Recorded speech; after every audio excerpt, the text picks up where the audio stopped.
Whoa, I know Kung Fu. No, you don't.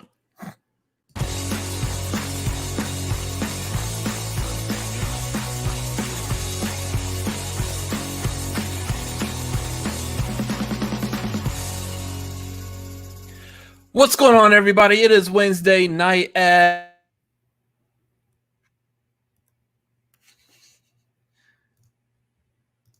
You're muted. You dummy. You muted yourself, you dummy. That's what you get. What's going on, everybody? It is Wednesday night at 8 p.m. Central Time-ish for the tagline. We are the Cinefanatics. My name is Robert Adams. I'm Chris Adams, and you're a butt. And we are joined again this week by Torie Rose. Hello, Torie. Hello. How are you? Good. We are all good. How are you doing tonight? I am good. I don't know why I had to say that like real quick, like Joey from Friends. How are you doing? This is weird. Let's just start this whole thing.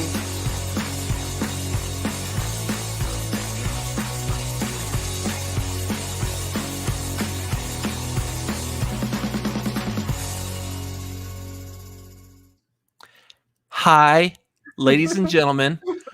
We are the Cinefanatics. You are on our channel. It is Wednesday night, shortly after 8 o'clock. Welcome to our program. My name is Robert Adams. I'm trying to find all the joy I can in this world. And joining us once again this week, we have Torie Rose. Torie, how are you doing tonight? I'm wonderful. How are you? I'm doing fabulous. Thank you for asking. Everyone in our chat, how are y'all doing tonight? Welcome to our program. I'm doing so much better than I was like literally 5 minutes ago. You know, I actually that's actually probably like the most straightforward I've ever opened this show was that second take. Like, woo, I could do this. I could be professional. This is the Cinefanatics. Professional. Oh yeah, we're talking about movies here, right? Mm-hmm. Look at Garth. You brought back Torie. You guys are Thanks, Garth. Garth has my heart. Look, we take the compliments from him when we can. Guys, we got a lot to talk about tonight. Actually, we don't, but we got stuff to talk about tonight. If you have any questions, comments, issues, complaints, again, as always, streamlabs.com/cinefanatics, apparently /tip. I don't know if you have to put the tip on there, but I mean, whatever. Wow. I still like the address our manager. You can reach our manager here at... Well, if you have complaints. If you have complaints, please send them to our manager at streamlabs.com.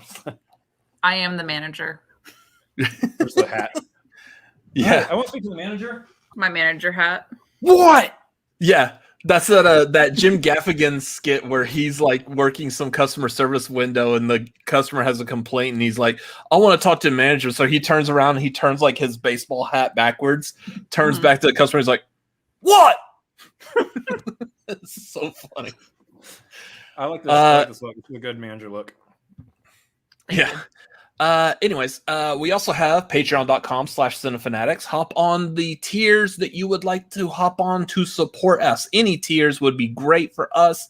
We just need the support. Even at the $1 tier, you're able to hop into our Discord where we're slowly building a movie loving community. So hop on there. At the $5, you'll be able to join us for like movie watch alongs and other stuff that as it comes up. Yeah. And we'll be announcing. We still don't know the watch along for this month yet. So watch along or the movie trivia hangouts that is also available on there. So hop on those, help us out. That's right. Every tier is helpful, guys, including the ones that we cry at night because most of y'all aren't on the Patreon.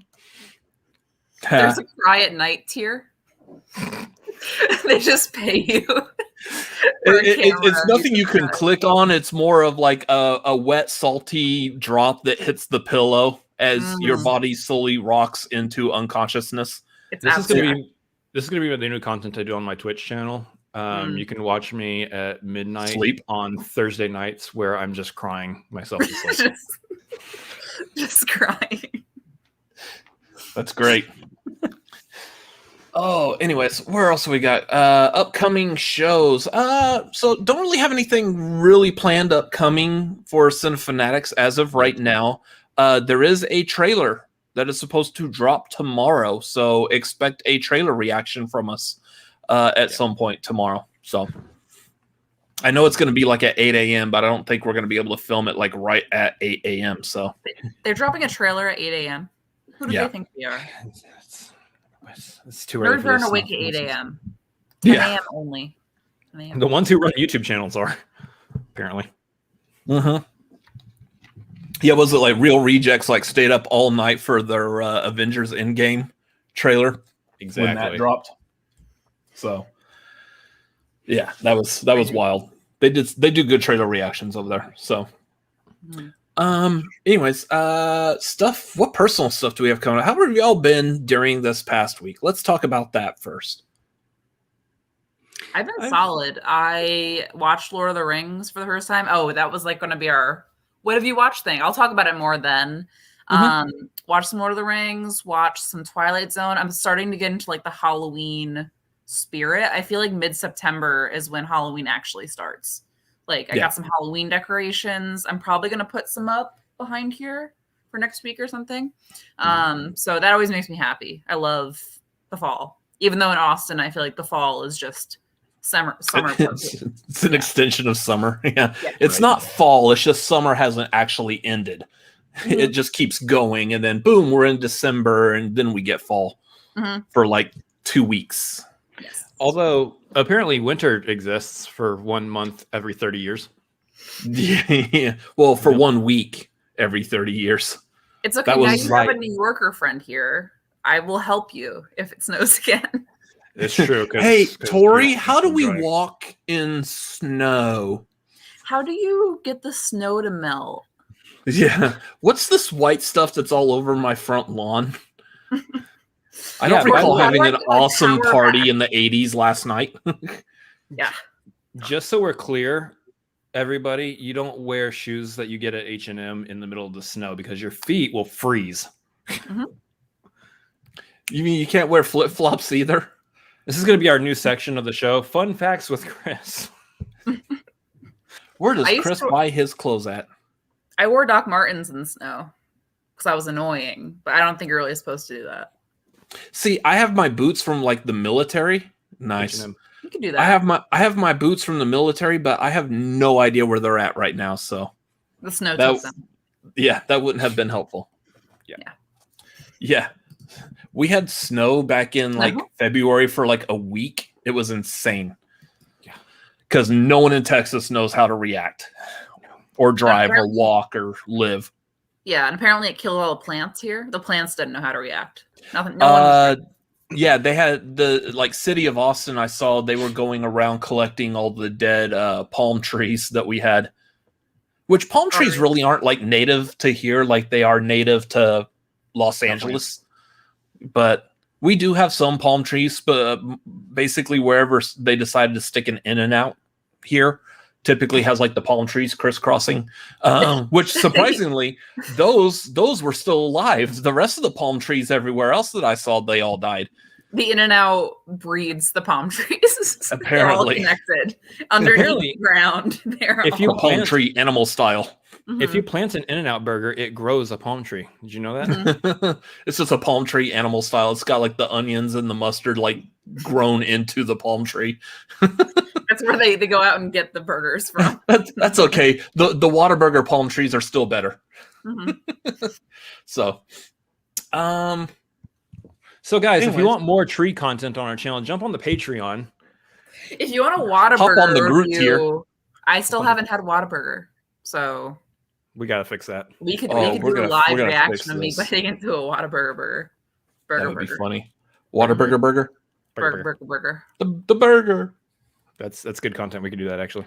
So to answer your original question, I've been all right this last week. All right. Well, that's good to hear. Glad you were able to fill up that space with that content, Chris. Perfect, Garth. Perfect. Whoa, Patreon. There you go. Garth is on it tonight. Hop on the Groot tier. I don't know which one the Groot tier is, but I mean, I guess that's we watch a movie and plant a tree for you. There's an idea. I'm Everybody not on planting that tier just shouts "We are Groot" all the time. Yeah. Oh, look, we got someone who knows who our special guest is.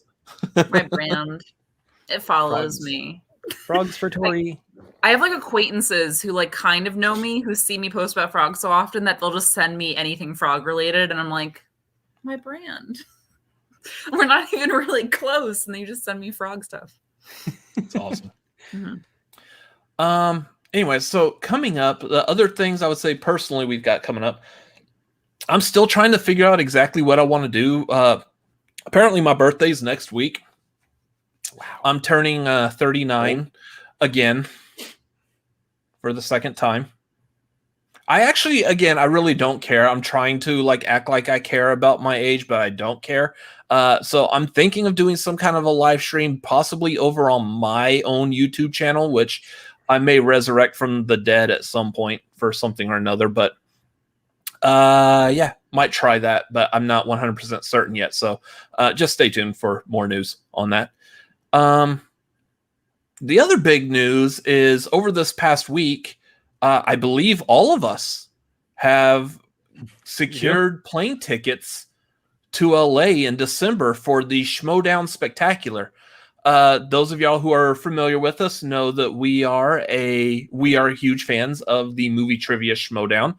Of course, me and my brother play for the First Class League. So it's the first Schmodown live event that we've been to since the draft awards in 2020. Yeah, it's been over a year. It'll be my first live event ever because I'm a baby Schmodown fan. So I kind of got into them like the end of 2019. So right before the pandemic started, I think there was like 2 live events that I remember them doing while I had just started watching. So I'm excited. It should be fun. This is going to be a great experience for you. Yeah. Well, so here's the thing with this is not only is it a return to like the Spectacular as a live show, which is always like a really like phenomenal show. This one is also going to be probably like the largest collection of fans coming together, because I know they're going to do the live show in New York next month, but not everyone is going to be able to attend it. Like us, we were kind of hoping we could, but it wasn't in the cards. But we are definitely coming to LA for Spectacular. So if anyone watching us, if y'all happen to be fans of the movie Trivia Schmodown as well, and you're making your way to LA, we will see you in person live for Spectacular. So IRL. Oh, is that what that stands for? Okay. You can see the lower half of our bodies. That's what I get excited about. Like I've only seen like Schmodown players like how tall are they? Do they have legs? Let's prepare y'all for this. You're gonna see the lower end of our bodies. The only time I have legs also. Yeah. I'm currently wearing very relaxing basketball shorts. Ooh. Yeah, typically. So, anyways, if y'all want to come see our legs, the Cinefanatics legs, you'll see Robert's fake leg. It's not a fake leg, Garth. It's real. Plenty of people have seen it and touched it. It's real. Everyone has fake legs. Guys, I just picked up my leg and we lost all of our viewers. I know, I saw that. It jumped up to 10 and then dropped to 6 the second the leg came on screen. That was great. Apparently, we just learned today what our audience likes and doesn't like, and it's not your leg. My body. You can never know. Anyways, so I guess that's not a selling point, but we would still like to see y'all's happy, smiley faces at Spectacular. So come see us while we're all there. The Leg Fanatics. Lega Fanatics. One day. Anyways,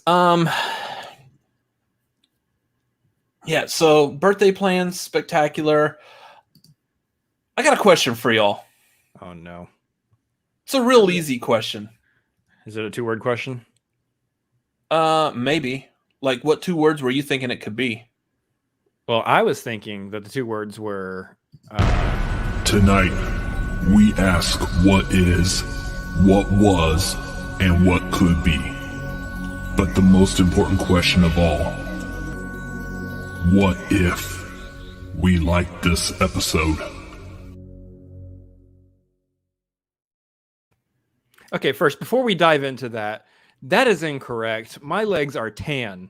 You take that back, Garth. I guarantee you my legs are wider. That's true. I guarantee you I have the widest legs. That's like that's like the 10th time you've done that. This is like Torie's new thing, and she just likes the leg. Whenever I'm like relaxing, I just like sprawl out. Well, you have the greenest legs. Green? Yeah. Well, the light reflecting with the tattoo ink, yeah. Oh, did it look green? It can be greenish, but tattoo green. So I'll take it. Anyways, today Marvel dropped another episode of What If. Now I don't want to go like too much into spoilers of this, but Zombies. Yeah, this one involves zombies. There was a lot of zombies on screen. Oh yeah. Whoa. Look at that. Look at that dead Captain America. Look at that dead America's ass right there. Ass. Sorry, what? So I would say we're going to break this down real quick, just a small short review, but I will tell you, as someone who loves Marvel, loves zombies, and I love the storyline of the Marvel zombies that they did in the comic book, I was looking forward to this episode. This was kind of a letdown, y'all. Like, it was a cool idea, cool concept, the Marvel zombies from the comics meeting with the MCU as we know it, but I kind of feel like this one's selling point was just the Marvel zombies, and the actual story was kind of like pushed to the side. It just knew you were going to watch it because it was the MCU with zombies. So that was what I felt out of it. Just not their greatest work. Yeah, I think so. This episode is probably never going to be for me to begin with. Everybody knows how I feel about horror movies and stuff. We can just move past that. I did think that there was some stuff in here to have fun with, though. There were a couple things that happened. Basically, a lot of really, really good character stuff, like diving into aspects of these characters that you wouldn't normally see in the MCU because they don't fight zombies ever in the MCU. So getting to see kind of like some of that stuff and play out is a little fun. But for the most part, I thought it was fine. I thought it was okay. It's there. It exists. It's an episode. You know. It's okay. It wasn't like one way or the other. I felt similar to Robert. I was just like, I think I made a joke last week, like, oh, I had no idea that this was coming out, and I made a joke like, wouldn't it be so fun if they gave us like a Avengers zombie movie or like an MCU zombie movie? And then Chris and Robert were like, they are. Like, like stay tuned. And I was excited. Yeah, I love horror stuff. I love scary stuff. I love the MCU. I was like, oh, it'd be so fun, like to see like, I don't know, Iron Man get turned or like whatever else happen. And yeah, I was just pretty bored. And that's like kind of crazy to think about. They had the MCU and they could do whatever they want because it's animated. You know, there's not really like a limitation when it comes to visuals, and you have zombies, and I'm bored. You know, I just, there wasn't really anything. There were a few quips that I laughed at. But yeah, it feels like the plot overall, especially comparing it to last week's episode. Again, I know that they're not really technically connected in terms of plot, but it's just the variance is definitely drastic in terms of what the plot quality is. Yeah. So I was pretty disappointed. Yeah, this one had like the weird setup of like for no reason, Bruce Banner is shot back to Earth at the very beginning, like away from Thanos and all of them, like he was at the beginning of Infinity War. Crash lands through the Sanctum Sanctorum, and no one's there. Everyone's like a zombie already. Like they explained that very weirdly, which kind of left like a weird plot hole. It was like a 28 days later type thing.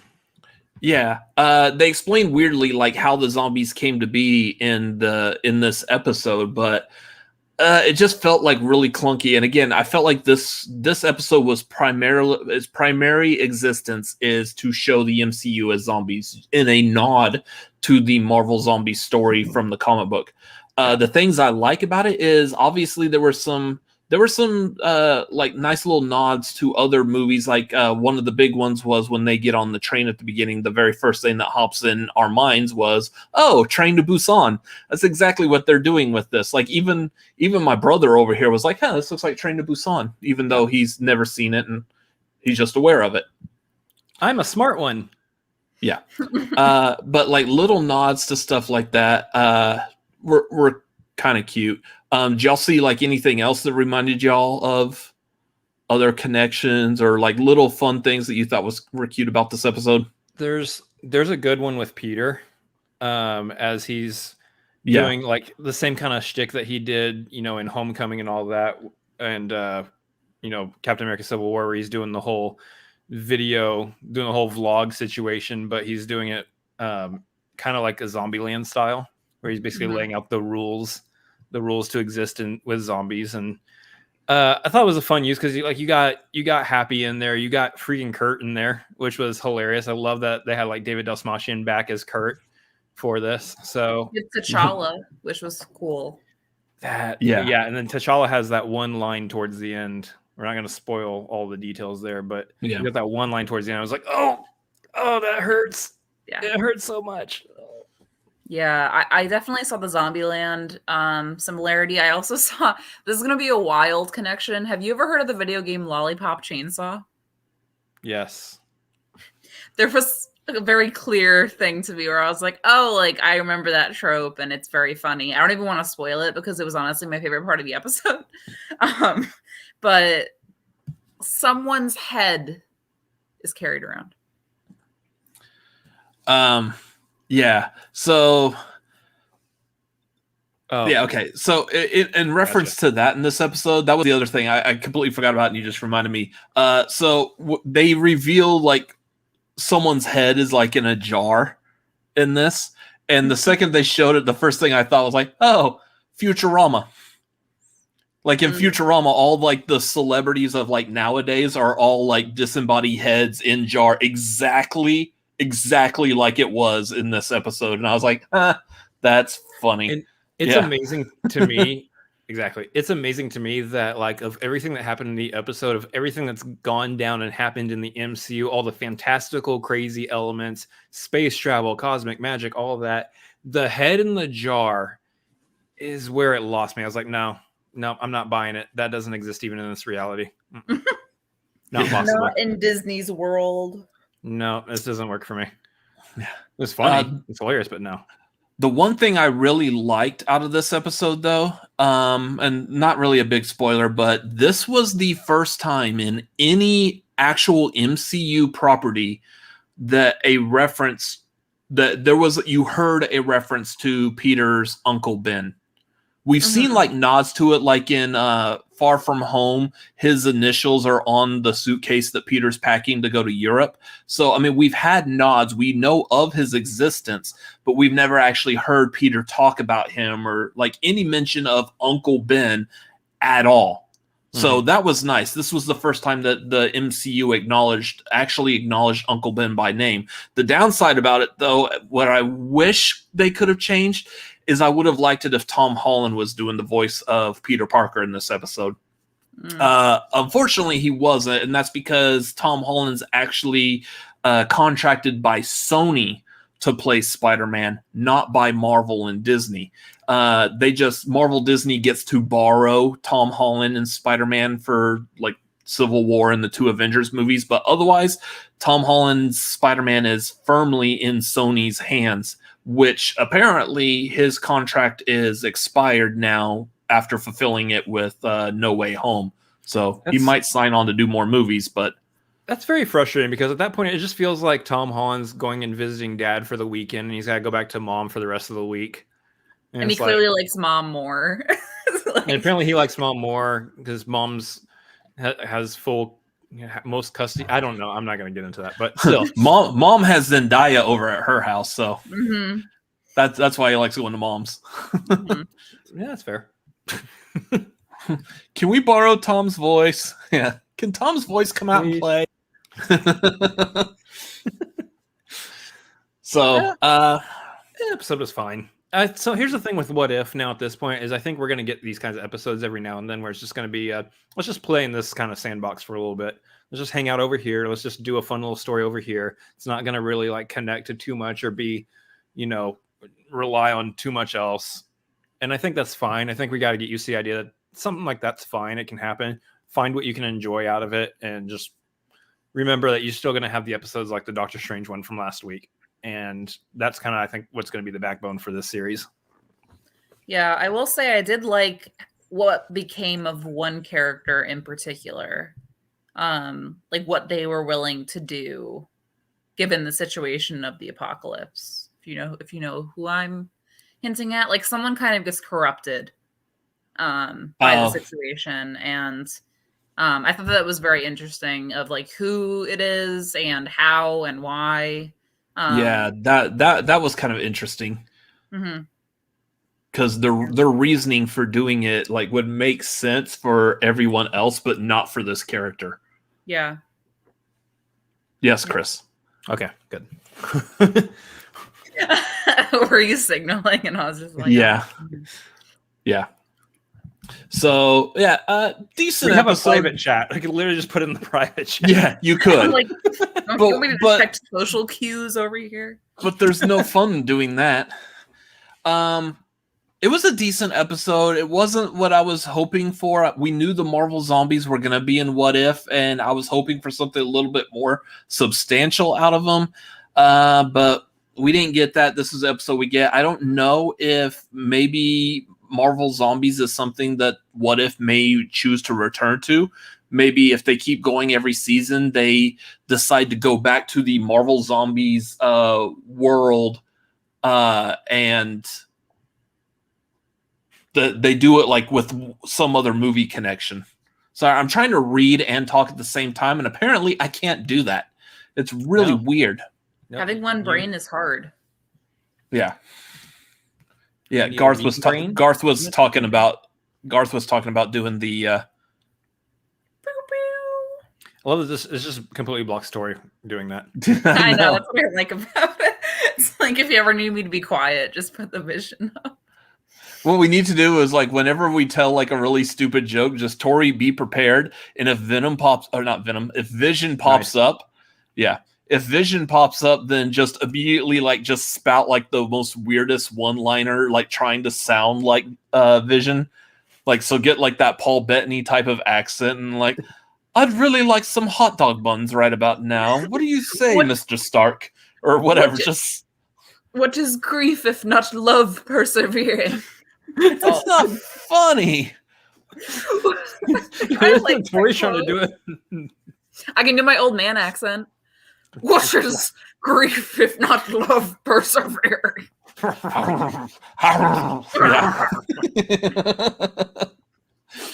Anyways, that would be the end of our What If review. So thank you for watching that. Hope y'all enjoyed the What If, and we'll see y'all talking about What If next week as well.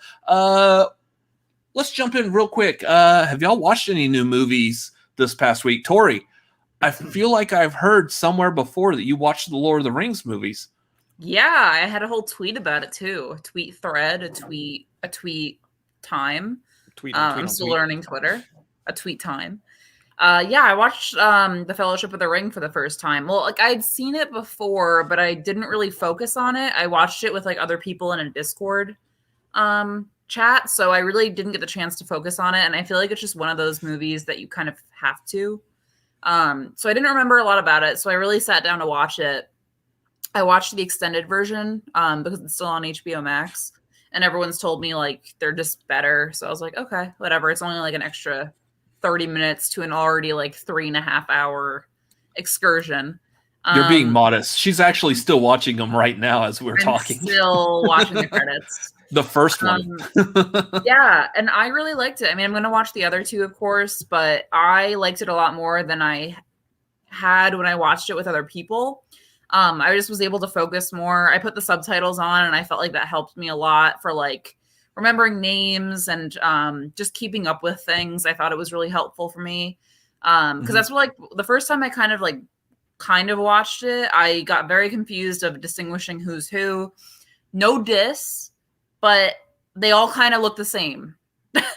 They're all white guys with like brown hair. All those people in Middle Earth, they all look the same. That's the racist. White dudes. Like I'm bad with names, but is it like Boromir?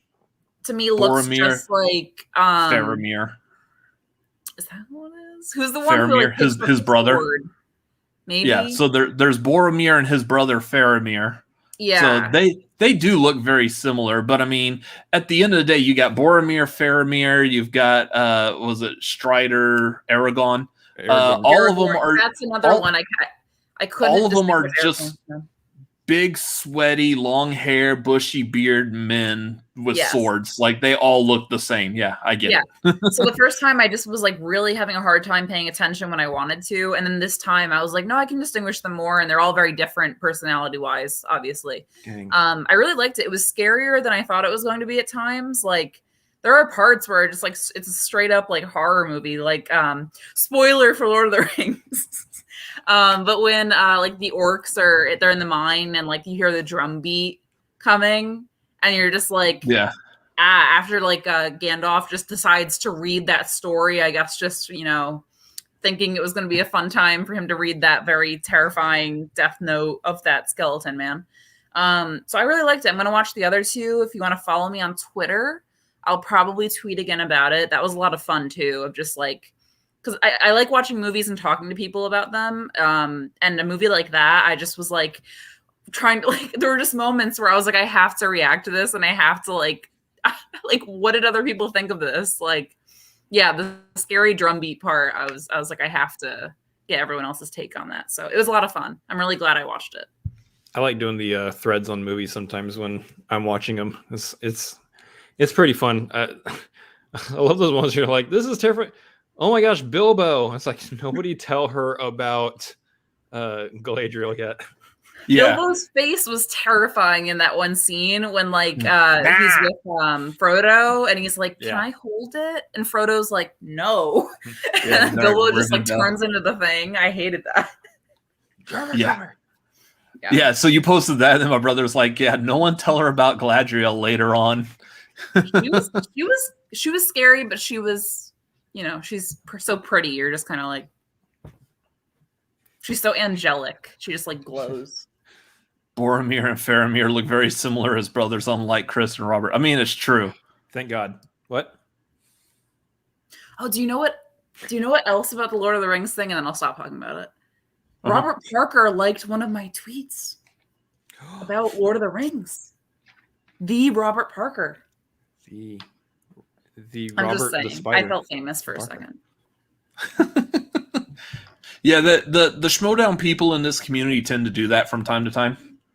They sneak in, they like some things, and they scurry off. Yeah, it was the one where I was like, I'm watching it for the first time. A bunch of people liked it. I was like, that's cute. They're wishing me well. or they pop into your chat while y'all are trying to pull a show together just to drop. Thank you, Tim. Facts. This Tim is my Franco. Thank you. Tim.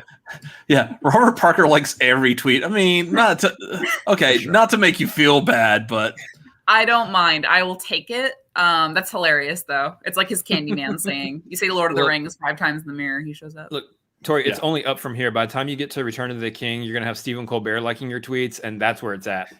I would cry. Don't get me started. I don't think I've watched anything new over this past week, except for, of course, Shang-Chi. I rewatched the Pirates of the Caribbean movies. Oh, yeah, so you tweeted about that. 2 and 3. Yeah, sorry to hear that you had to do that. They're fine. They're okay. They're not crabs. The best, but yeah, the first one's good. First one's the best. Yeah, but you didn't watch anything new over this past week either? Nah. Okay. Well, those of y'all in the chat, if y'all watched anything, I'm notorious for lingering in chats. Thank you, Mr. Franco. I don't know where I linger. So if y'all have seen anything recently that you would like to recommend or talk about, let us know in the chat. Otherwise, I think it's time to talk about some news. Ladies and gentlemen, good evening. This is what's happening in your world tonight. We apologize for the interruption. Back to you. You know what is shocking to me? Not really. I'm not shocked by this at all, but still yet, we've done this intro for the news how many weeks, and nobody has yet to call out John Tesh and Mary Hart. I know. I just love I created that and I was like, I'm gonna put John Tesh and Mary Hart on here just to see if anyone like does notice it and call it out. Yeah. Quick, ask Torie. I love it. Does she know what we're talking about? As it's zooming in on the TV, there's pictures on the wall, and it's John Tesh and Mary Hart, who hosted Entertainment Tonight like back in the 90s. Oh, I just thought they were news people. I mean, technically, yeah. Movie news. I wasn't alive in the 90s except for 2 years. Yeah. So,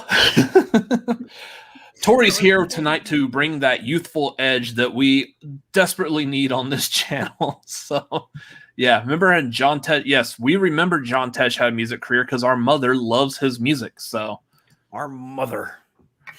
our weekends used to be go clean your room while we hear sounds of John Tesh live at the Red Rocks echoing through the household. It wasn't just John Tesh. It was also Enya and the soundtrack to Medicine Man. And Yanni. And Yanni. Wow. It was an eventful household, let me tell you. Yeah. Anyways, how's that box office looking, Chris? Oh gosh, we are on that. Yeah. Why don't we save that a little bit later still? Okay. Why don't we do some of this other news and we'll do box office here in a little bit, actually. Okay. Let's see. Well, so like I said earlier, there's going to be a Matrix trailer coming out tomorrow, which I'm super pumped to react to watch. But in the meantime, Yes. they dumped like a bunch of like photos and clips and stuff on us to satiate the appetite for Matrix stuff. Now I'm anxious for it, but at the same time, I'm like, I still have the idea of, I don't know why this movie needs to exist. Those of y'all who've seen it, if you're familiar with the trilogy, of course, the first movie sets up the idea of this world. And then the second and third are a singular story within the world that the first movie set up. And it seemed like it was very nicely concluded and closed by the end of the third movie. But now we've got this fourth movie, and I don't know why, for the life of me. But we did get cool. Yeah. Because there's a trend now that once your trilogy is done, you got to do that one extra one. Ask Indiana Jones. Ask Toy Story. That one's big. That one's okay. You know, Fast and Furious. Well, that's a little bit more than 4. Well, yeah, but they did the fourth one, and then they're like, oh, these still have like money in it. Let's keep making them. I want me money. That's my Mr. Krabs. Yeah. All right. That sounded like Cookie Monster. Cookie Monster. I want my cookies. It's a fine line. It's a fine line between wanting money and cookies. It's a metaphor. Remember that, kids. It's metaphorical. Yeah. All right, Taserface. Part of me thinks the Matrix, the fourth one, I mean, correct me if I'm wrong, depending on when it was announced and when it started filming and everything. Part of me thinks it's like Keanu-san's result of like, oh, people really like Keanu again. Or like, I think people always liked him, but I feel like with John Wick, I just feel like his like admiration and fan love has like skyrocketed. I mean, he's like a wholesome meme at this point. Yeah. So I feel like maybe that's part of it, is the studio just being like, that was kind of his biggest thing. Why don't we just do that? People will probably go see it because they love Keanu and also The Matrix. Yeah, his career's kind of ebbed and flowed a whole lot. Like during the late 90s, he was kind of like waning down and just wasn't in the best of movies. And then Matrix came and everyone liked that. And then the sequels came and people were like, eh. And then he just kind of like disappeared off again. And then John Wick brought him back. So Hold on. The Lake House brought him back. Let's be honest. Oh, whatever. That movie was terrible. God. No, I think that's accurate. I think that's completely true. Not the Lake House being terrible, but Keanu making a comeback. I think that's completely true. I mean, yeah, you see the John Wick movies right now. I mean, you look at Bill and Ted had the third one, Face the Music. That was there. You had him pop up in that Always Be My Maybe, which was, by the way, that's a wonderful movie. If you haven't seen that movie, that's a fantastic little movie. So yes, I think the world has fallen back in love with Keanu Reeves as a human, as a person, and so now it's going back to that age old where studios were back in the day when star power was what sold your movie.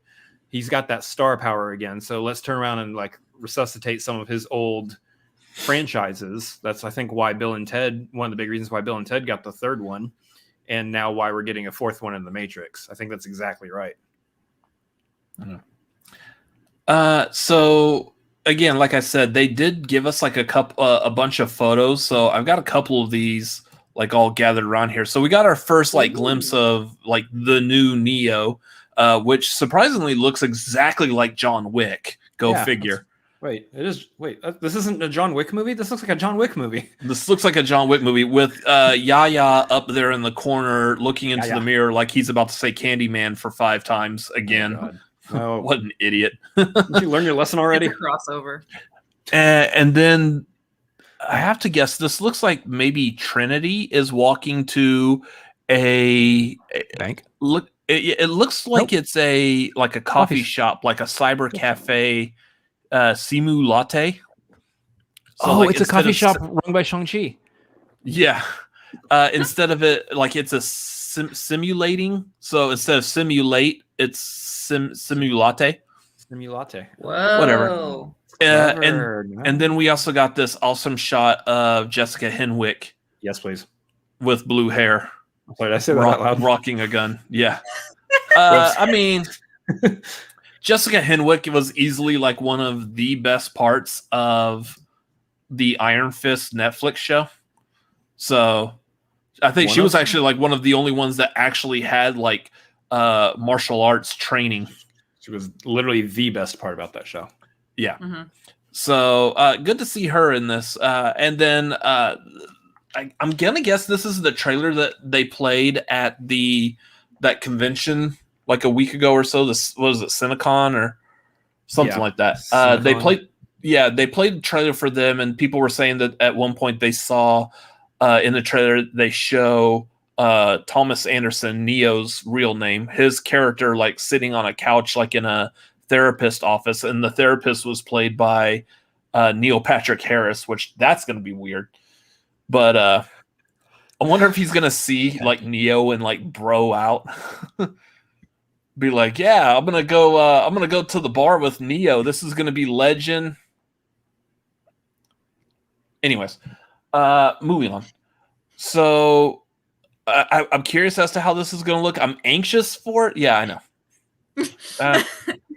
I'm anxious for it, but again, kind of like what commentating nerds saying. Also, I don't understand the concept of Matrix 4 and it being a good idea. Here's the thing: what they could have Matrix done. Neowick. Whoa. What if they had done a Matrix 4, like a what if universe?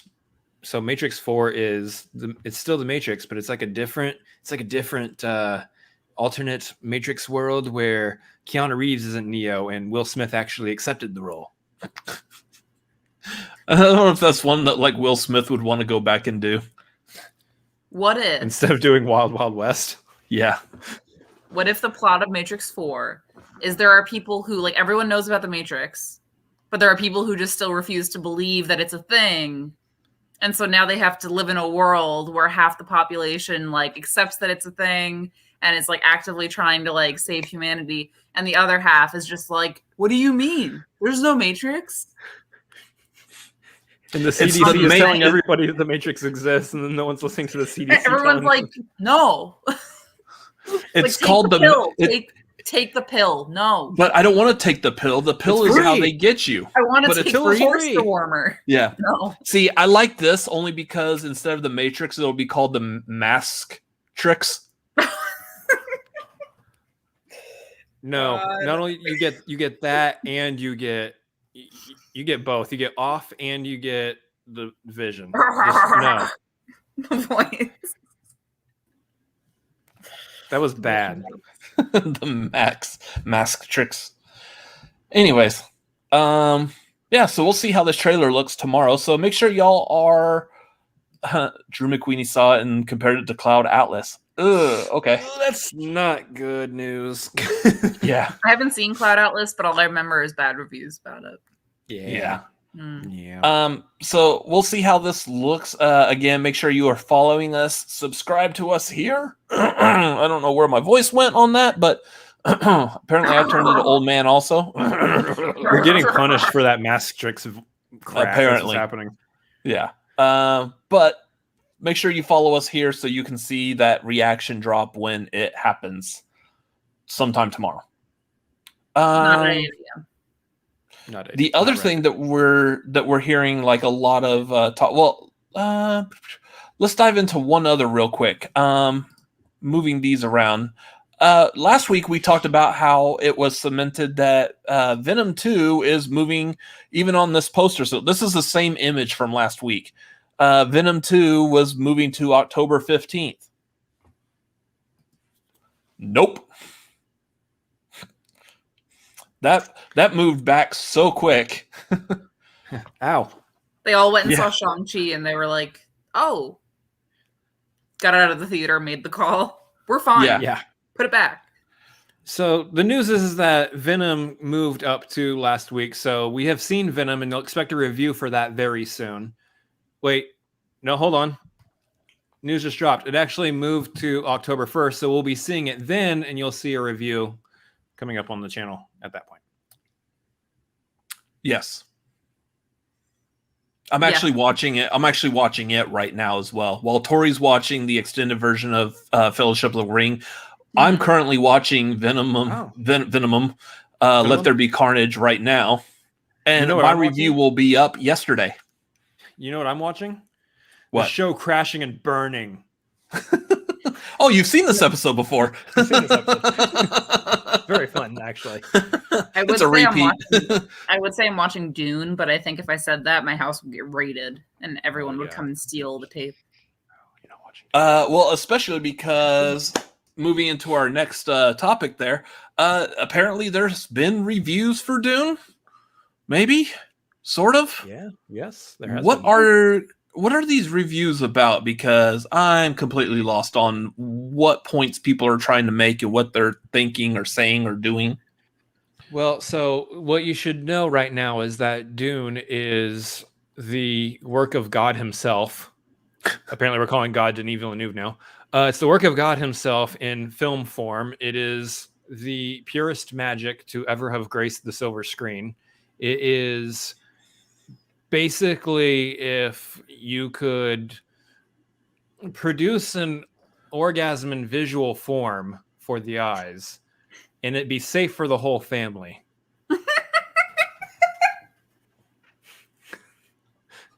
Please stop me. No, I'm loving this. Keep going. What else is this movie like? If you've It's had an the finest orgasm cut for the whole family. It's an orgasm for the whole family. Orgasm for the whole family. What do you call that? The aristocrats. Sorry, what, Lola? I'm coming. Here I come. Later. Imagine if she actually showed up. That would be weird. I don't know what. Yeah, especially because my door's shut. Everybody gets to see my fun little relaxing shorts. I saw your legs. You're supposed to save it. Oh, God. Yeah. No wonder if You said it was directed by God. Morgan Freeman directed Dune. It's a good reference there. I like that. Yeah, so I'm not highlighting Garth's comment. No, Garth. So that apparently there's a lot of like really high talk of this movie from critics. I mean, you got a couple of them out there that I think are just trying to be trolls for the sake of being trolls, or maybe they just really didn't like it. I don't know. But a lot of critics right now are just talking up this movie like crazy, which I hope is a good sign.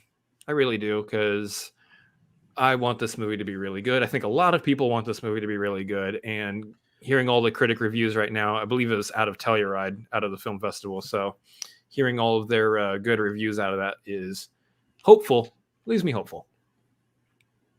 Yeah, I saw the Zendaya dress, and that was enough for me. That On was the red enough carpet? for me. Yeah, that was it. That was it, like, looked wet. It was sand colored. That's all I needed. So I'm there. She knows how to rock a red carpet for sure. She really does. Why does Timothée Chalamet even show up? But yes, I'm excited for this. Lots of beautiful people in it. Sure. I'm staying away from, I mean, when we saw Shang-Chi, I just like, anytime the Dune trailer comes on, I just like cover my ears and like put my head down and like hum to myself. I'm trying to go into it knowing nothing. I have no idea what it's about. I've seen some memes online about it, but that's about it. I'm really trying to go in blind because I feel like when it's like a very creative movie and I'm going to go see it anyway, I don't need to see a trailer. And sometimes it's just fun to like have no idea what you're getting into. I did that with Midsommar, and that was a choice I made. That's a ride. Yeah, it's like kind of fun to be like, I had no idea what I was getting into, and here I am. So I'm doing that with Dune. So I kind of haven't really looked at specific reviews, but I saw that it was doing, from what I saw, it seemed like a lot of people liked it. So I didn't see it. As long as you know like the genre and everything you're getting into, it's a sci-fi epic. Boom. Yeah. All you need to know. This would be probably the best way I can compare it. And I know this is one of those that I feel like people who are diehard Dune fans are probably going to hate me making this comparison. But I think for anyone who's not familiar with Dune, probably the easiest way I could recommend it is you are being dropped into a sci-fi world that already has been fleshed out, and you're like right in the middle of their story. This, I feel like, is kind of like the beginning of The Fifth Element, or even some aspects of like Stargate. That was a movie that was made with Kurt Russell. Got it? Cool. Anyways, so... It's the way you... So here's the thing. Like, I know. I have seen the original, like, David Lynch Dune. I haven't read the book, but I'm familiar at least with the concept, and I know that like Denis Villeneuve is going to be he's going to be very well handled to adapt this property, to adapt the storyline. I am looking forward to that because the stuff that I've seen from him so far, I've liked. He's done good work, so I trust his visual artistic style with this movie. But yeah, it's going to be very heavy in trying to catch up on what exactly is happening. So typically, like for people like me, I would recommend like, hey, try to go like at the very least read like a small like wiki thing that kind of like sums up like where they're at. That way, when the movie starts, you like, okay, I know that's Paul. I know we're talking about the spice. We're talking about this, that, and the other. I know what all of these things mean. Yeah, spice is nice. Yeah, I like how out of the three of us though, we're rocking like different levels of Dune knowledge. Where you have seen the original, I have not seen the original, but I've watched these trailers and I'm excited for it. I've read up on it and kind of to a degree what's going on. Torie is the know nothing, and Torie knows jack crap. I just know there's Sand, there's Zendaya, there's Timothée Chalamet. Chalamet. It's mostly about pumpkin spice lattes. That's true. That would be funny. So, like, again, we're here in Austin, Texas, which is the birthplace of the Alamo Drafthouse, and they usually are typically good at doing like food and drink tie-ins to a movie. That would be funny since this movie's coming out in November? Is it October or November? October. Yeah. So we're in the prime like fall pumpkin spice latte time frame. If Alamo Drafthouse does a pumpkin spice latte, that would be great. Just do everything with spices. Just spice it up. Yeah. That might be a movie that before going to it, I might be tempted to take some oregano. So I'll take my own spice, I guess, before going to see it. Oh my goodness. I don't even have. Okay. Yeah, you know what we're talking about. Yeah, I was like, I'm not even gonna bring up Vision. Yeah, with gummy worm snacks, that works. Are they spiced gummy worms? They're spiced gummy worms. They taste like desert sand. Oh, I hate hate the it. sand. It's I rough hate it. and It's coarse, rough, and it coarse, gets in my gummy irritating. worms. Yeah. terrible. This is how knowledgeable Tim Franco is. I have no idea the reference that he's making. I don't even know the words that are. I know I some see the words in there. I see the word I'm, the, and Dune. Yeah, that's all I see. So let's talk about what everyone is talking about this week. That would be Shang-Chi. This was a good movie, y'all. You can see at least my brother and my brother and me, my brother and my review on this channel. You struggle with that. We like movies. We don't like grammar so much. So please. You can see our review here because we did a review for it right after watching the movie. Torie, since you happen to be here in Austin as well, you also partaked of this movie with us. Partaken. But we have not gotten, or the audience has not gotten your thoughts, feelings, and opinions. Would you like to drop a brief review from your point of view? Yes, set the clock. I loved this movie. I particularly loved Xiling. I'm bad at pronouncing things in general in the real world, just everywhere. So you fit in here. bear with me. Yeah, I just loved every character in this movie. I thought was very interesting, and that's something that I missed from a lot of the Marvel movies or the Marvel content recently. It's either been like characters that I already knew, like Black Widow. I did like a lot of the characters in that movie, but this movie, it felt like Iron Man 1 to me, where I went in and I didn't know anything about Shang-Chi. And from the moment he pops on screen, I'm just like rooting for him. I mean, Iron Man 1 is a little different because he's kind of a douche at the beginning, but you're still like rooting for him for a lot of that movie. And you see him develop so much in that movie. And you see Shang-Chi, just like the development of the characters in this movie is really well done. I mean, the costumes are beautiful. The set's beautiful. There is CGI. It's a Marvel movie. I still thought it was beautiful. The soundtrack I thought was great. A lot of the action scenes, the martial arts, I thought were really interesting. It was just all around like really satisfying of a movie for me. It's definitely in my top probably 3 Marvel movies of all time. I just really, really enjoyed it. I really like character stuff. So to me, like this was so much in my like field of what I was looking for the Marvel movie. And I think going forward, I just like knowing, like I love Shang-Chi now. And I love the other characters that are in this movie that we got to meet.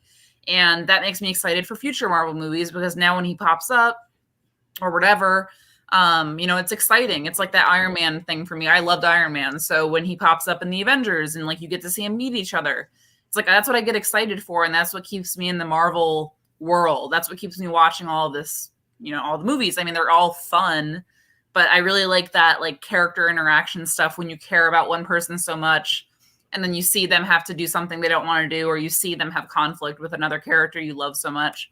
So it's just exciting. It just got my Marvel. It got rid of a lot of like my Marvel burnout that I think I was feeling for a while. I couldn't recommend it more. Like, I also just think it's a great movie to like take anyone to. Like, I think if you've never seen a Marvel movie, you could still go and see this, which I think is a great thing that they did. And I think a lot of my friends who aren't even really Marvel people were like, "Oh, I want to go see that. Like, can I go see it?" And I was like, "Yeah."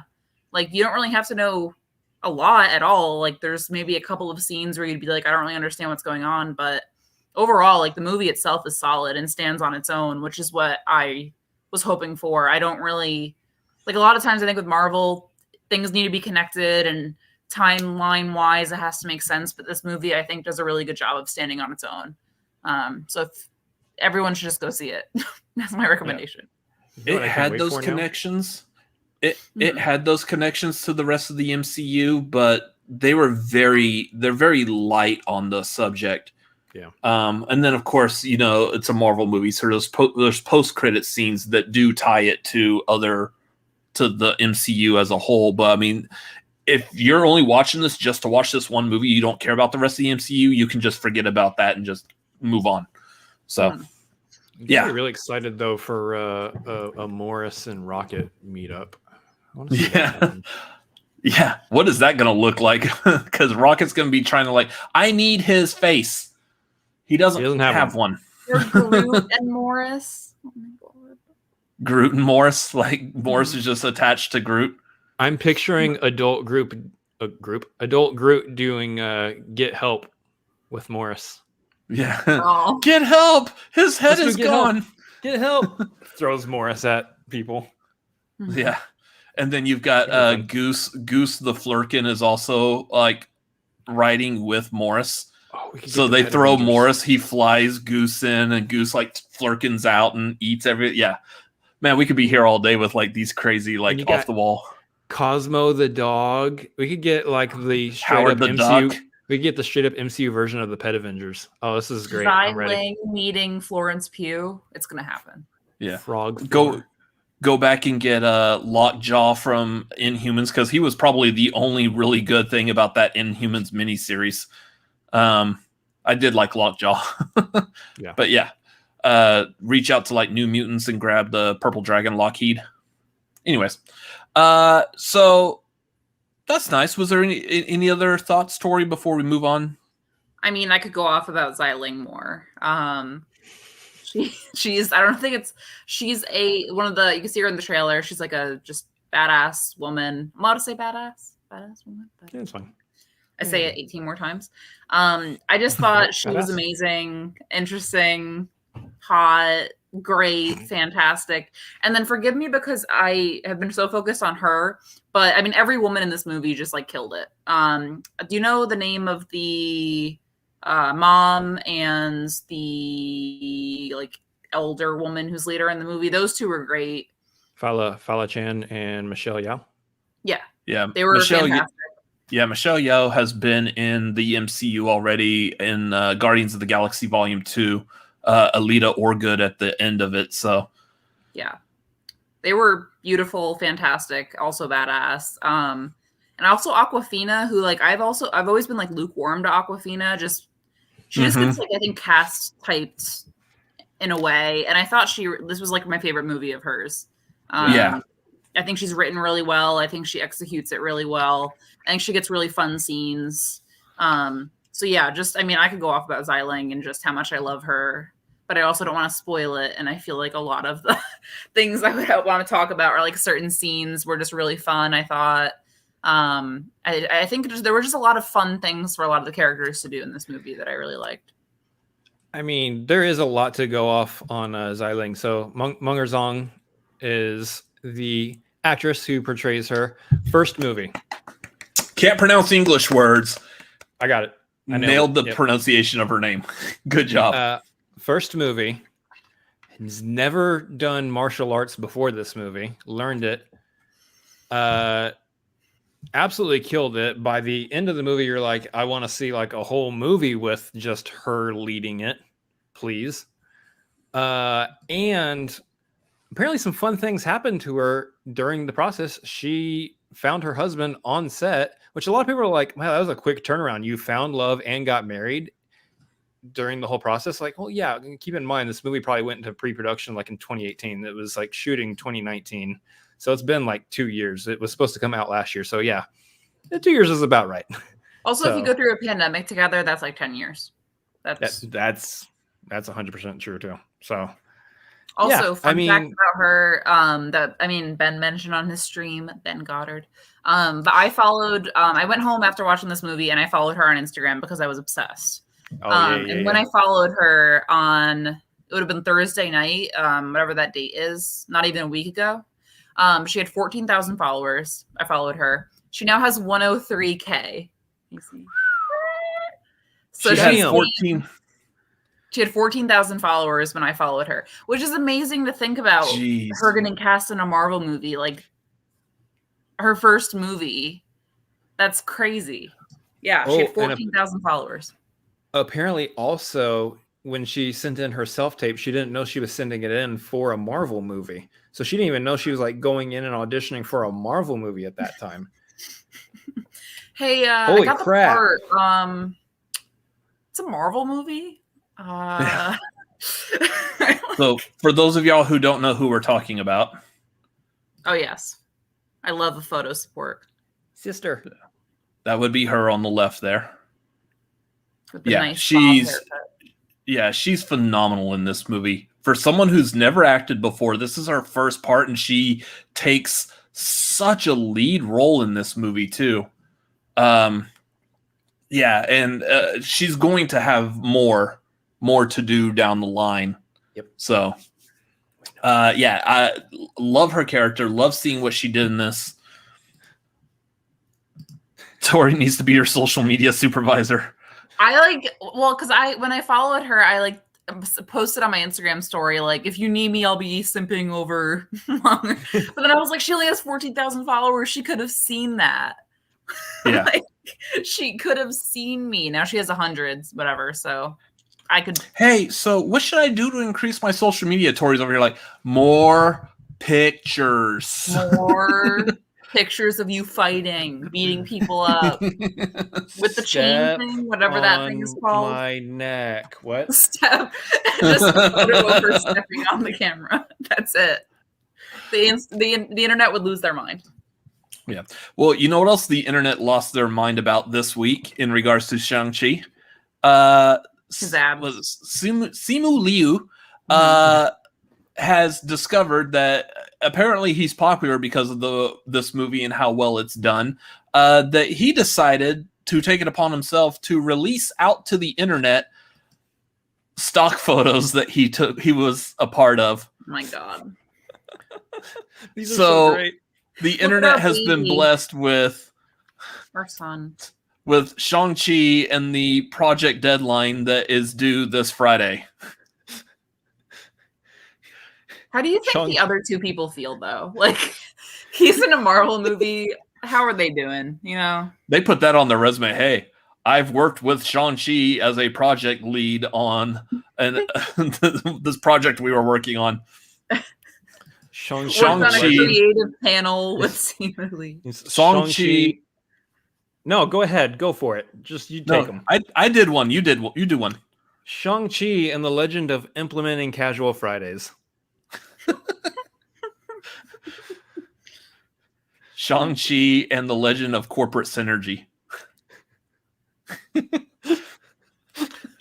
Shang-Chi and the Legend of this business meeting is running a little bit long. What should we order from Jason's Deli today for lunch? Shang-Chi and the Legend of Overtime with Pay. Oh my God. Torie, do you got one? We could do this all No. No. I'm like sitting here thinking, and I'm like, no.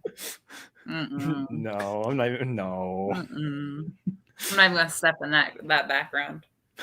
Shang-Chi and the Legend of the Unpaid Internship. Ooh. I have a feeling they're gonna. Is this what you wanted? The legend is the paid internship. That's what's the legend. Anyways, yeah, that was gold, and like big shout out to Simu Liu for knowing like his popularity, his place at this exact moment to be like, you know what, dude, I'm gonna like release these stock photos because that was just internet gold. Did you see him make the post on it? And then iStock responded like, "We always believed in you, and if for some reason the Marvel thing doesn't work out, our doors are always open." And he's like, "Are they open enough for you to pay me for like? Oh my God. I got $100 for these photos. Now they're everywhere." Yeah. Well, isn't it so cool though that we just talked about the both of them and like where they were before? Like that's just so cool to me. Still, is like what Marvel does to people. I mean, you can take like anyone, even the Twitch guy. That's not gonna be a spoiler, but there's like a brief scene in this movie where someone like live streams something. And I see memes going around about him, and it's just like crazy how much power Marvel has to just skyrocket people's careers. He was a vendor in Spider-Man: Homecoming, and he yelled for Spider-Man to do a flip. So it's the same actor, just playing, I guess, a different type of role. It may be the same character. Man, well, no, because that one. It's not the same character because he was a vendor in New York, and this was a guy on a bus in San Francisco. Unless he moved. Let's say people can move. I mean, Eddie Brock moved from New York to San Francisco, so it's possible. So yeah, I mean, how we love this guy, right? He went from probably being paid basically slightly over minimum wage in New York to doing his own thing on Twitch, making some money. He's got a pretty solid live audience watching him. What a Cinderella story. Well, that's the best. That's probably the best Cinderella story that's happened this month. Oh, none of us watched that movie. I'm not going to, unless we get a high enough Streamlabs donation telling me I need to. Like, yeah, it's the James Corden. Like, it's the video of him thrusting. I'm like, what is this? What? No, I'll watch terrible movies for a price. I'll say that much. The other thing I like about this was how many people were talking beforehand that this movie was going to flop. Not me. Way too many. Can we find like a general image of the type of person who was talking about that? Like, it's no. There's so many like YouTube channels that get hundreds of thousands of views, and they're all leading with thumbnails going, Shang-Chi destined to be a flop. It's going to flop. It's Marvel's big failure. And it's hilarious because Simu Liu's on Twitter literally mocking all of them, and it's fantastic. Yeah. So speaking of flops, do we want to talk about the weekend box office? Oh yeah, sure. How much did this movie actually flop? So let me pull this up right here. The big thing to keep in mind, and the big story, is that we have a movie right now that got released during Labor Day, the Labor Day weekend, in the middle of a pandemic, and this fool over here grossed about $95 million in that weekend. What? That's really good. Now, also keep in mind this movie did not have the benefit of being able to watch through the Disney Plus Premier Access. Yeah. So obviously Black Widow had that. So, that adds to Black Widow's numbers a little bit. But this one, so I pulled up these numbers. I'm looking at the record for Labor Day releases in years past. The record prior to Shang-Chi breaking it and obliterating it with $95 million was the 2007 Halloween, which the Rob Zombie one, yeah, which made about $30 million for the Labor Day weekend. So you're looking at going from $30 million in 2007 to $95 million in 2021. And yeah, that record got destroyed. And people were on the internet saying this movie's going to be a flop. No. Well, it's also, Black Widow came out, and I just looked up how it did at the box office. And I mean, Black Widow, though, had the benefit of people knew who Black Widow already was. Like, she'd already been in a movie. So it's like, okay, like I saw her in Avengers, let's go see her. Where Shang-Chi is a completely original character, even though obviously it's not technically like an original product because it's like Marvel. But it wasn't like a known character during a pandemic. I saw some of the tweets of people just like ragging on it over the weekend. I mean, I was just like, I don't get who wants to just hate on like movies. I mean, I know who, but I just, it's not my life. And it's so stupid. I mean, if you want to find a stretch, if you really want to stretch, then you can say like, cool, maybe the 10 Rings was a selling point since they were in prior Marvel movies as an organization. But I think that's a huge stretch to try to make. I think the thing is that people saw the trailers. They said, this movie looks good. You've got the Asian representation of finally having our like first full-on Asian superhero, especially in the MCU. in movies, that's going to draw a huge crowd. You've got all this stuff, and people are saying like, well, look at these numbers. It only made 71.4 billion in the first 3 days of the weekend. Compare that to the 80 million or whatever that Black Widow made in July. It's not looking great. Well, it's like, okay, well, first of all, it made 95 million in 4 days. So it made like another 20 something million on Monday.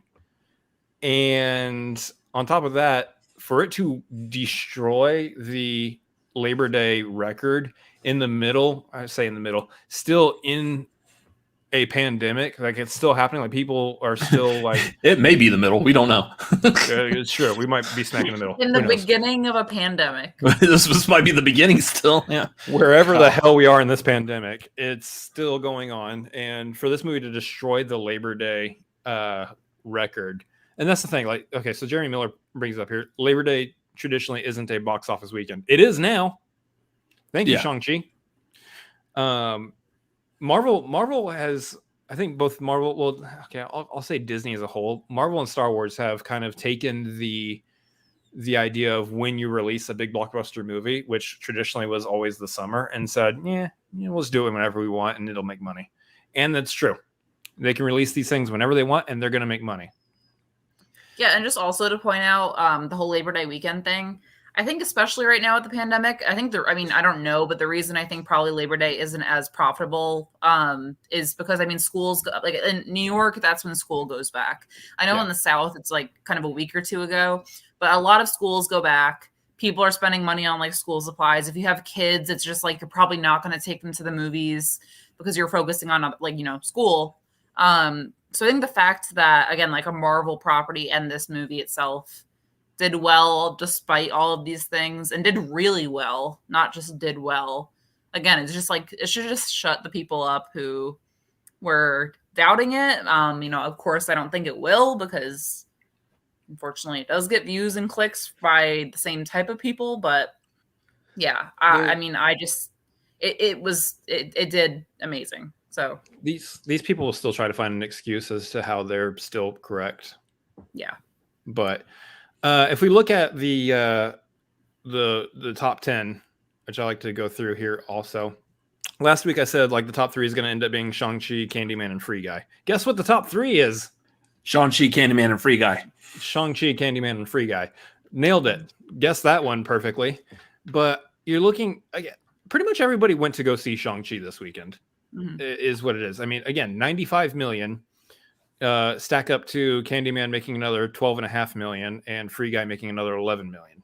So, real quick, we keep saying Candyman, and does saying his name while looking in a camera and seeing yourself on the screen, does that count as a mirror? Just give it a try and find out. Curiosity, just wondering. Test your luck. Nah, I got a show to do. Okay, cool. So that would give us the views, though. I'm just saying. Oh yeah. Did you see that tagline episode? Robert got killed by a hook off screen. Yeah. Yeah. Right before Chris mentioned that Paw Patrol is still sitting at number 4. So, that makes sense. Guys, Paw Patrol is still up there. Jungle Cruise at number 5. Don't Breathe 2 at 6. Respect at 7. The Suicide Squad's still in there at 8. Black Widow's still at 9. And The Protege sitting at 10. Guys, Old finally dropped out of the top 10. Wow. It finally happened. Which we figured. Yeah. Here's going to be the fun thing. One, there's not a lot of like huge releases happening this month, so it's going to be interesting to look at the box office over the next couple weeks. But what I'm really interested in is the fact that next month in October, there's 1 or 2 big releases happening almost every single weekend at this point. So this thing's going to shift around like crazy in October, and I'm kind of interested and eager to see what happens and what this looks like. How many of these movies that are currently in the top 10 remain there going into next month. I'm also curious because I feel like Shang-Chi has a lot of rewatchability. Mm-hmm. Like I know a few people who have already seen it multiple times. I think I'm going to go see it again with my roommate because she wants to go see it. And again, like she's not even a Marvel person. But she's like, oh, like I saw like the trailer. It looks really cool. So I think we're going to go see it together. So I have a feeling it's going to do great this coming weekend as well. Yeah. But I'm curious as to how much it'll get. Traditionally, it's referred to as having legs, which is maintaining the box office over the period of its lifetime. And I think this movie is going to have some big old wonderful legs. Mine are still wider. Torie's are more tattooed. Yes. There goes our viewers. No, my actually, legs or Chris's. The movie's got legs. We have legs too, but oddly, they're coming back when Torie does it. I don't know why. That's weird. The bottom of my calf. So That's all we get. that little detour aside, I think this movie is definitely going to have like some big legs. It's going to carry through for quite a while. Especially because what are we looking at for next weekend? Next weekend is I believe the only big release is Malignant. Which I'm kind of eager for that. That looks very odd. So that will be one that might do a review here on Tagline instead of its own standalone review. Just because of timing and stuff. Like the big movies, like we did with Shang-Chi, this movie has calves. Yeah. The big movies like Shang-Chi will do like its own individual review, pump that out as quickly as we can. The smaller release ones, just for timing's sake, we'll probably do still here on the Tagline. So for like, say, a horror movie, we'll probably do that here. Kind of like Candyman was a big release, but without this one over here seeing Candyman. Who, me? It was just me. And then luckily Torie joined us for that as well. So she also, being a horror movie fan, was able to give her input on that. So we might do Malignant again, do a review on Tagline next week. But I'm kind of eager to see what this weird movie's all about, especially because I believe it's also being done by James Wan. And I guess James Wan said that this is going to be like the first movie in like a franchise. Interesting. So I like it when horror movies are set up to be franchisable. And here's I'm really the thing. curious about the title. I'm like, what's Malignant? Yeah. Malignant. That's what gets me with movies. I'm like, what? What do you does that what? mean? What's Malignant? What's Malignant? What is Here's it? the thing. I don't do horror movies. We covered that. I'm gonna stop saying that at some point. But I do recognize that when James Wan is saying, "Hey, I'm doing another horror movie franchise," your ears perk up to that, because the man is known to do some really good horror movie franchises. So if he's saying, "Here's a new movie and a new franchise," he's putting butts in seats.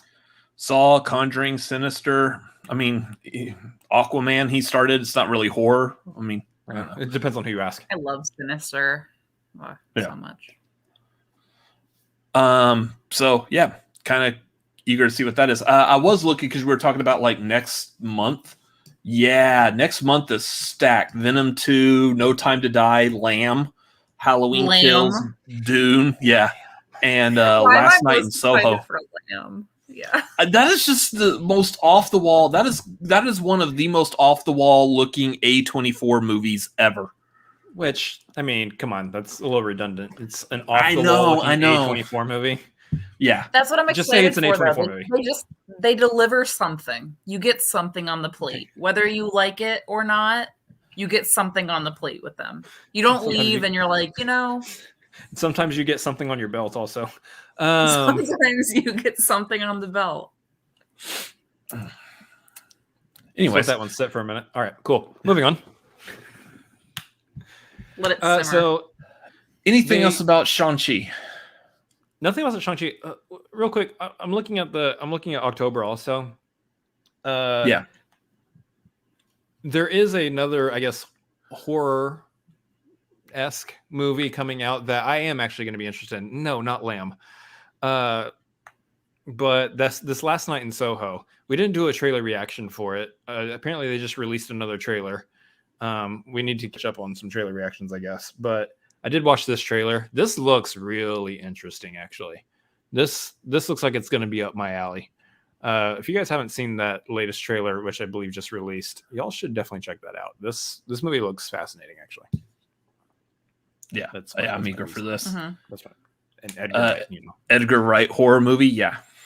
If it's even a horror movie, it looks more like it's a suspense, crime, drama. I think it's gonna be more of like a thriller. I don't think it's not gonna. So the things that I don't like in horror movies, I don't think are gonna be present in this movie. Yeah. So. Yeah, my impression of it is that like the whole, like who is she and is she turning into the Sydney Sweeney character? I honestly almost think, and again, this is just from the trailer, I could be totally wrong, that it's going to be more of like a commentary of like kind of going into adulthood and like womanhood, and it seems like she's rather young, so I think it's going to be more of like that kind of commentary than like a straight up horror of like what it's like to go from being like a child or even a teenager.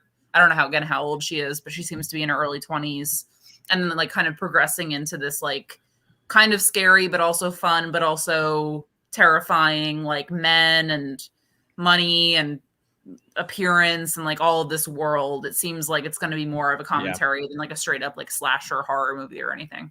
For sure. It looks like there's like some kind of like Hollywood-esque abuse of power type stuff in there too, which is going to be interesting to see some commentary on, especially from like Edgar Wright and in this exact genre too. So so make sure you follow us so we can give you our commentary about its commentary when the movie comes out, so we can review it, because that's probably going to be one that all three of us will be interested in seeing. So we might make a day trip out to the old cinema theater to go watch this movie. I'll make sandwiches. Cinema. The old cinema. Anyways. How come when I do it, I'm trying to do like Boss Nass, like it's the because when you like I don't have the mustache.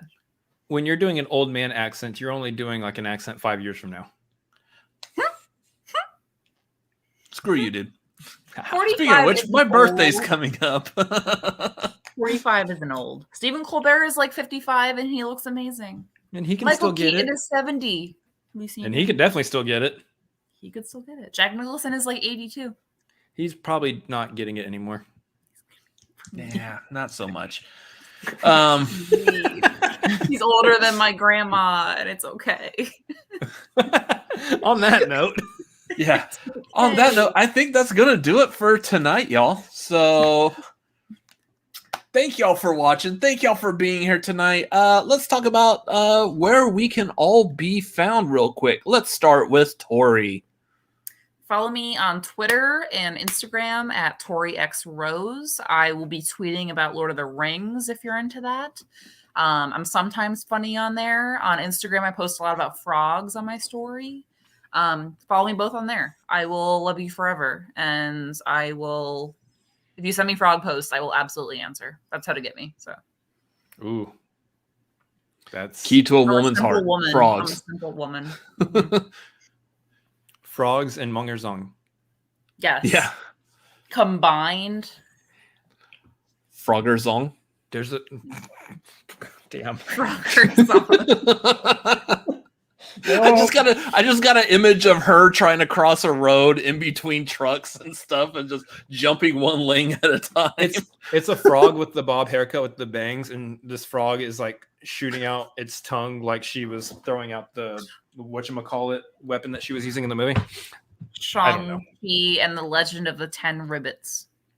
Ribbit. That's what Guys, I got. that's That's the best. That's the best we got tonight. We should just end the show right there. Where's the roll that beautiful bean foot? We're not even doing plugs here. It's taking too long for me to get that. I'm not gonna do it. Anyways, if you like our zany, almost awkward type of humor, feel free to help us out by following us on patreon.com/cinefanatics. Choose the tier that's good for you. Even the $1 tier helps us out. We will appreciate it, and you'll be able to interact with us even more over on our Discord. So please think about it. If it's just $1, just if you could do $1 a month, that would help us out, because we want to grow this community. And we hope that if you're here watching us, whether live right now or on a replay, that you're used to our zany awkwardness and inability to use the vocabulary properly. I'm not even used to it. We appreciate y'all being here and coming for this content. And we want to continue to grow, so help us out there as well. Coming up this month, we will have a watch along. Stay tuned to the Twitter at CineFanaticsMLP.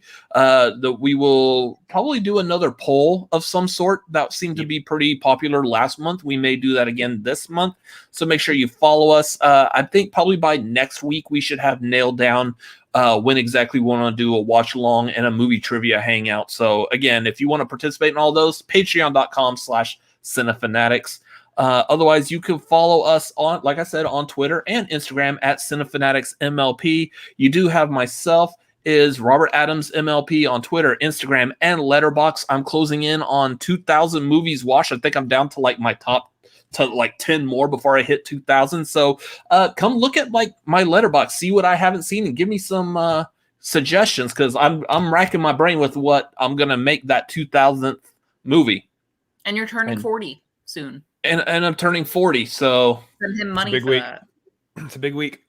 Yeah, it's gonna be a big fun week. Chris, Also, yeah, you can find me sort of similar here at Chris Adams MLP. There's a brand here. Stick with it. It's Twitter, it's Instagram, both those places, as well as Twitch. You can find me over at twitch.tv/Chris Adams MLP. Right now, I'm playing a bunch of Pokemon because that's what I got to play. It's a lot of fun over there, but you can hang out with me over there as I do some fun stuff. We'll have some chill nights every now and then too, watch some videos and just hang out.